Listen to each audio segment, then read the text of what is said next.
Welcome to the ITSM Practice Podcast.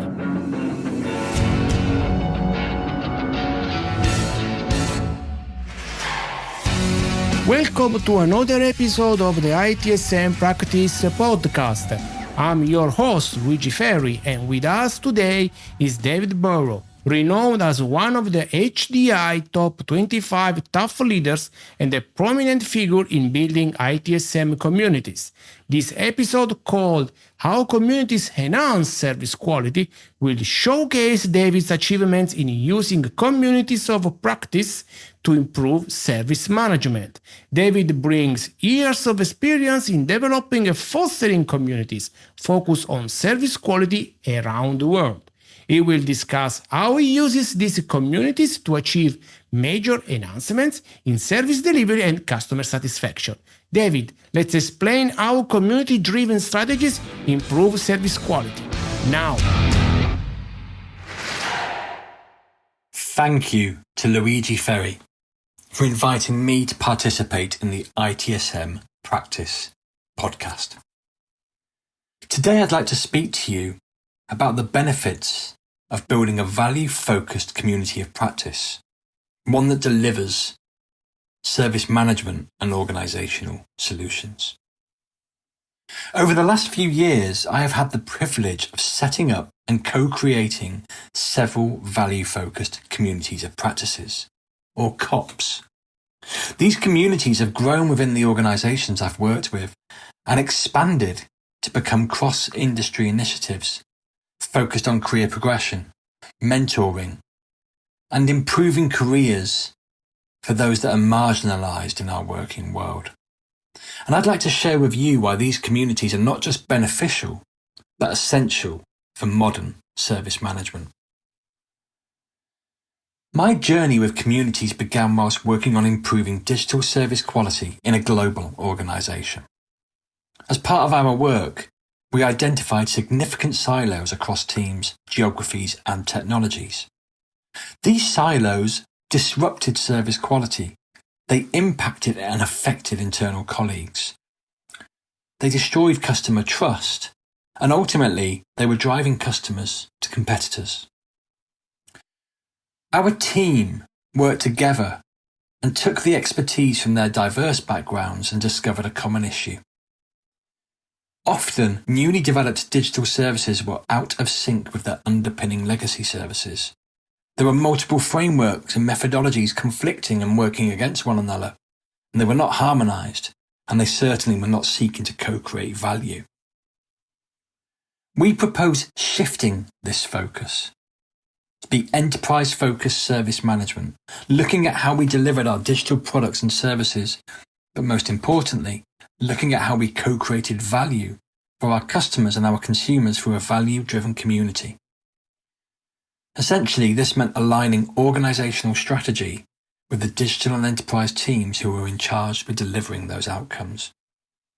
We began by engaging people across the organization and its partners, adopting a joint approach to co-create real value in digital services, our continuous delivery and development.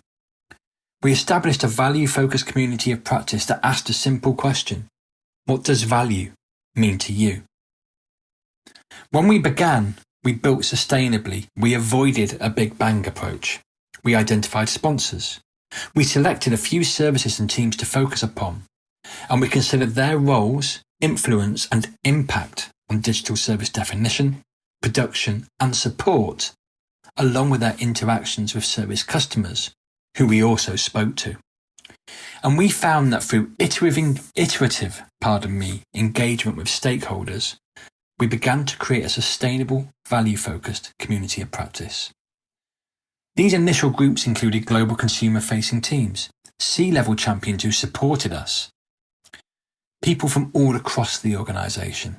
And during our fact-finding sessions and meetings, we discussed and discovered teams who were often working in opposition to one another, not through intention, but due to differences in their strategy, their objectives, indeed their culture.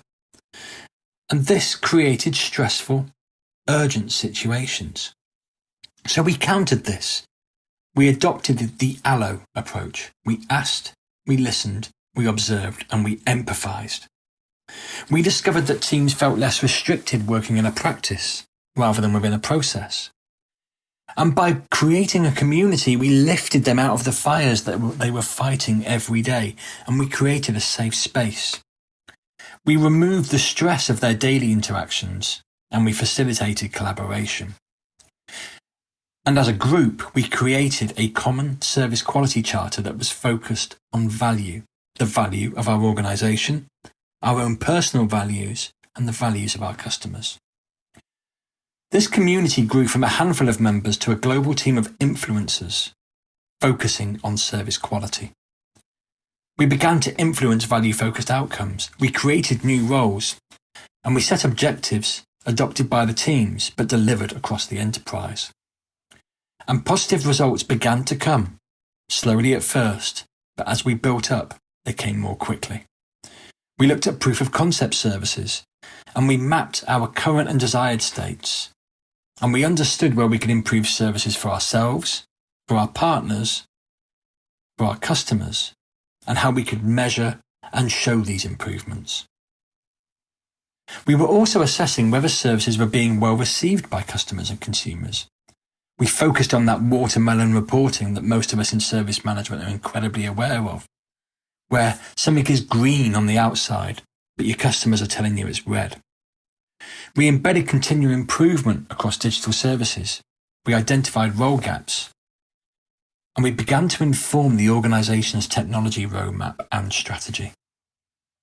We had members from across the organisation, people from people and culture, finance, various departments in marketing and sales. They joined us in co-creating value across the life cycle of our services. We had constant feedback loops that made everyone feel part of the community. And these communities began to grow and influence more and more in these organisations. But it goes beyond that. Communities of practice are fast becoming a crucial discussion and implementation technique in our industry. They influence the enterprise beyond our traditional IT processes. They leverage the lessons that we've all learned in service management. They leverage our problem-solving and innovation techniques, but they allow us to show them to other business areas and bring them together. So I ask you, begin to form yourself a community that focuses on value. Share your successes and challenges. Record those meetings. And where you can, creatively share agendas, because an effective agenda helps prioritise what you're going to talk about, but a creative agenda intrigues members and it promotes them to join you.